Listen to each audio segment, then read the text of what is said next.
आचार्य इस YouTube channel पर मैं धर्मेंद्र आचार्य आप लोगों का स्वागत करता हूं। आइए आज हम लोग 17वीं बीपीएससी की जो प्रारंभिक परीक्षा हुई है उसके बाद हमारी रणनीति क्या होनी चाहिए इस पर विचार विमर्श कर रहे हैं। तो इसमें मुख्य रूप से 3 विषयों पर हम लोग विचार विमर्श करेंगे। सबसे पहला ये कि कटअप कितना रहेगा, दूसरा प्रश्नों की प्रकृति का विश्लेषण करेंगे, लेकिन अब तो ये बीती हुई बात है, और तीसरा छात्रों की रणनीति क्या होगी। इन्हीं तीनों पर और इन तीनों का 3 या 4 निष्कर्ष मैंने निकाला है, वो चारों निष्कर्ष पर चर्चा करेंगे। आइए सबसे पहले हम लोग चर्चा कर लेते हैं कि कटअप कितना रहेगा। 95 ±2 कहीं ना कहीं जनरल के कटअप इसी के इर्द गिर्द रहेंगे।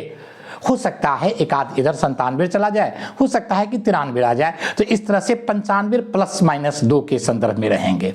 ऐसा क्यों कह रहा हूं? इसलिए कह रहा हूं कि प्रश्न के प्रत्येक सेगमेंट को आज मुझे लगभग 1 बजे प्रश्न मिला हार्ड कॉपी, और मैंने उस प्रश्न को देखा है। तो देखने के बाद जो मुझे लगा, हिस्ट्री के क्वेश्चन को अगर देखें तो बहुत हल्के हल्के प्रश्न पूछ दिए गए थे। लगभग 35-36 क्वेश्चनों में 27-28 क्वेश्चन ऐसे थे कि आराम से बनाए जा सकते थे, बहुत हल्का था। जैसे डायरेक्ट एक्शन डे के बारे में पूछ लिया गया, हल्का क्वेश्चन था। शिशुनाग वंश के बारे के बाद किस वंश की सत्ता स्थापित हुई, ये हल्का क्वेश्चन था।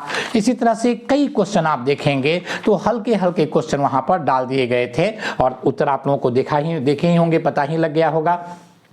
तो लगभग 70 से 75% क्वेश्चन ऐसा था कि फर्स्ट ही राउंड में हिस्ट्री के बनाए जा सकते थे। पॉलिटी के प्रश्न को देखें तो 10 प्रश्नों में से 9-10 प्रश्नों में से 4 तो संविधान संशोधन से ही प्रश्न आ गए। पहला 104 नंबर संविधान संशोधन के बारे में प्रश्न पूछ लिया गया, ये एंग्लो इंडियन को हटाने के बाद जो 2 सीट थे उसके बारे में। उसके बाद आपको 91वां संविधान संशोधन, जो 15% लोकसभा और विधानसभा के सदस्य से ज़्यादा मंत्री नहीं बनेंगे। 42वां संविधान संशोधन, प्रस्तावना में क्या सुधार किए गए। तो इस तरह से फिर हम देखते हैं कि संविधान सभा ने कब 24 तारीख को राष्ट्रीय झंडा या इस तरह की चीज़ें, राष्ट्रगान के संदर्भ में कुछ इस तरह के क्वेश्चन थे, तो वो भी क्वेश्चन आपको काफ़ी हल्का था। सारे क्वेश्चन देखा जाए, हाँ, नीलम संजीव रेड्डी कौन ऐसे राष्ट्रपति हुए जो उससे पहले लोकसभा के अध्यक्ष थे। स्पष्ट रूप से हम लोग चर्चा किए हुए लिखवाए हुए हैं कि लोकसभा के अध्यक्ष भी थे, बीबी गिरी को खड़ा करके उनको हरवा दिया गया, और उसके बाद निर्विरोध राष्ट्रपति वो रहे, भारत के एकमात्र राष्ट्रपति जो निर्विरोध चुने गए थे। तो इस तरह के बहुत सारे क्वेश्चन पॉलिटी का देखें तो हल्का हल्का प्रश्न यहाँ पर डाल दिया गया था। तो उसी तरह से आप ज्योग्राफी के क्वेश्चन को भी देखें। ज्योग्राफी में भी कौन एक नदी ऐसी है जो अलग है, कोयले का भंडार सबसे अधिक कहाँ है, अब बिहार में सोनपुर मेला जो है वो कौन 2 नदियों के संगम पर। तो इस तरह से देखें तो ज्योग्राफी के प्रश्न भी वैसे ही थे, और विज्ञान के प्रश्न भी अब प्लाज्मा के बारे में कि रक्त में कौन ऐसे भाग हैं, पित्त जो है वो कहाँ तो गिरता है, तो इस तरह से छोटी आंत हो जाएंगे। इसी तरह के क्वेश्चन था आपको लोहा का अयस्क कौन है, लेमोन। तो कुल मिलाकर के देखा जाए लिमोनाइट, तो वो बहुत सारे प्रश्न आपको यहाँ से हल्के हल्के क्वेश्चन डाल दिए गए थे विज्ञान से। विज्ञान के भी एक और क्वेश्चन था, इसी तरह से कई प्रश्न थे, आप लोग देखे ही होंगे। तो विज्ञान, पॉलिटी, ज्योग्राफी और करेंट हिस्ट्री, इस सब के प्रश्न हल्का होने के कारण कुल मिलाकर के क्वेश्चन का जो स्वरूप बना वो हल्का बन गया, और 22,000 से अधिक पीटी के रिजल्ट आने के बाद भी ऐसा मुझे लग रहा है कि कटअप 95 ±2 के लगभग में रहेंगे। अब जनरल का, अब इसमें सभी अपने अपने 5-5 अंक घटा लें। ओबीसी का कटअप, ईडब्ल्यूएस का और जो आपको जनरल का कटअप है वो तो लगभग बराबर ही रहते हैं, तो इनके कटअप में विशेष अंतर नहीं रहेंगे। एससी, एसटी और महिलाओं के कटअप में थोड़ा फर्क रहता है। अब इसके बाद क्या किया जाए, तो छात्रों की रणनीति क्या होगी। तो छात्रों को मेरे विचार से अपना देख लेना चाहिए, 2 से 3 दिन में आयोग का आंसर आ जाएगा मोटे तौर पर विद इन ए वीक। अब जो YouTube पर उपलब्ध है आंसर, उसमें 2-4 प्रश्न इधर उधर होते रहेंगे, अब जो होगा, लेकिन दिमाग में ये रखें कि आप लमसम में देख लें कि आप कहाँ हैं। अगर आपका क्वेश्चन 85 प्लस से सही है तो आप मेंस की तैयारी में फुल फ्लेज उतर जाएं। अगर 85 से अधिक प्रश्न का उत्तर आपने सही किया है, YouTube के हिसाब से भी अन्य अन्य जो सारे जगह से आंसर आए हैं, तो आप मेंस की तैयारी में उतर जाएं। जिनका 70 प्लस है वह पीटी और मेंस दोनों की तैयारी करें, और जिनका 60 से 70 के बीच में है वो पीटी मेंस की तैयारी तो करें, लेकिन दोनों की तैयारी प्रॉपर वे में करें। तो इस तरह से मेरे विचार से विद्यार्थियों की 3 श्रेणी होनी चाहिए। जो 85 प्लस पर हैं वो 70वीं में अपने रिजल्ट के लिए जो 2000 वैकेंसी है एसडीएम और डीएसपी बनने के लिए तैयारी में जाएं। जैसे मान लेते हैं कि जिनका 95 मैंने बताया है तो 85 प्लस पर जाएंगे, वो 95 हो जाएगा लगभग में।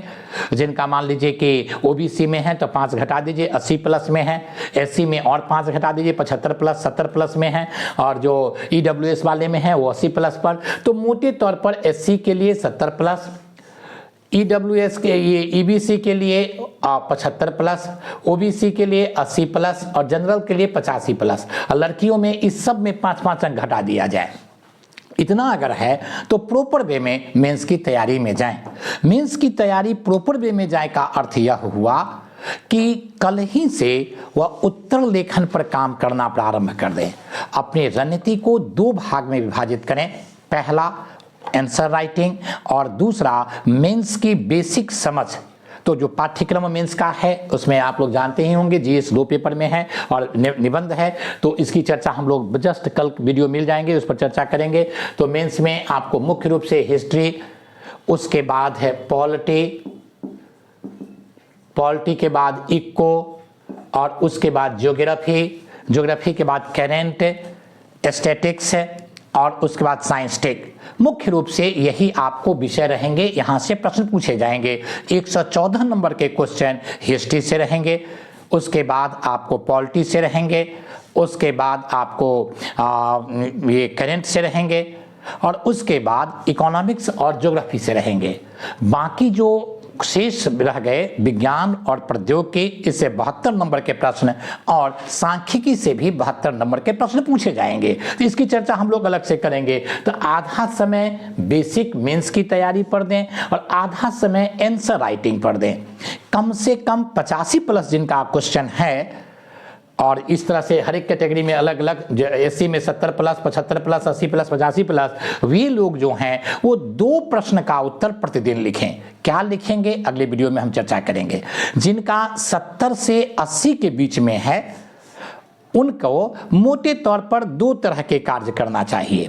पहला कार्य यह करना चाहिए कि एक एक प्रश्न वे भी लिखें, कम से कम एक प्रश्न निश्चित रूप से लिखें, और दूसरा मेंस के बेसिक पर भी थोड़ा ध्यान दें। मेंस की ही तैयारी करें लेकिन मेंस के बेसिक पर ध्यान देने की आवश्यकता है कि अगर क्वेश्चन की राइटिंग प्रक्रिया चलती रहेगी और दूसरी तरफ जो बेसिक है उस पर भी ध्यान देंगे, तो बेसिक में जिसकी चर्चा मैंने किया उनको पढ़ने पर ज़्यादा बल दें, और एक एक क्वेश्चन भी प्रतिदिन लिखें।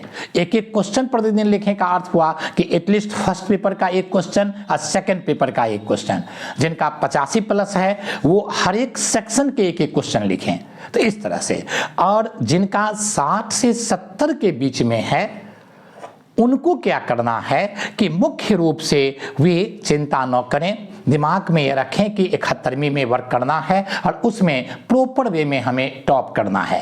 क्वेश्चन के एनालिसिस करके देखें तो 67वीं में 69वीं में जो क्वेश्चन पूछे गए थे कंसेप्चुअल ज़्यादा था, फैक्चुअल कम था, और इसमें फैक्चुअल ज़्यादा है, कंसेप्चुअल कम है।